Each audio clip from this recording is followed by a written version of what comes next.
Tonakan hal azung zali Kaaw nang natay pia Asung tukmi dot na Karak tay tiam ton lo Natlatswana hivan ti robang Kamitlin nakadam ter Namay siyaw dumong ko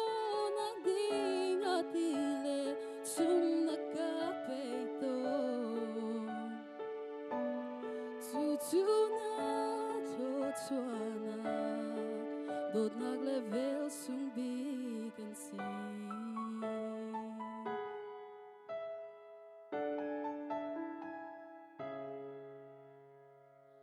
Fintiam nakan hal na o thay dua Tinlung ko in katap don Nasin katlaw sana Nadot nagsunghi Karak mu kaulo Nakapeg mi tot swana Karak izaton lo Si manse Katsambang nang nanghal Kaswam nagleruloin Nakaaw Natlatswanag hivan ti robong Kamitlin nakadamder Namay siyaw domo ko nagding atlitsia Zong na shanter to Tutuna totswana Dot naglevel sung bigan si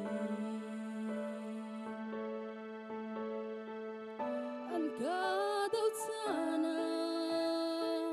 Muy nagniya kazel sana Katin pang tilay lo Hiling mi kasilu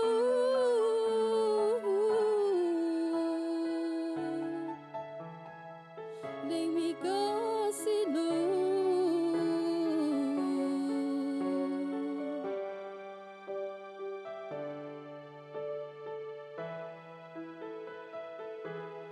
Natlatswanag hivan ti robong Kamitlin nakadamter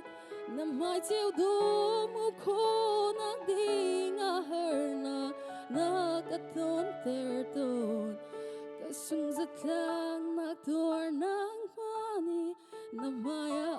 akakunter tang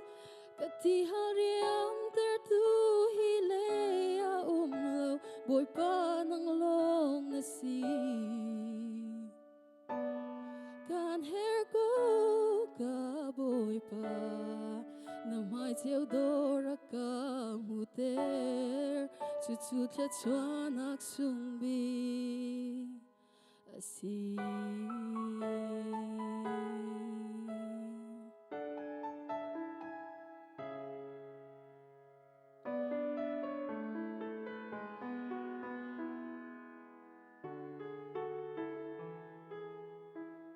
Upo na sumpar nak sa kose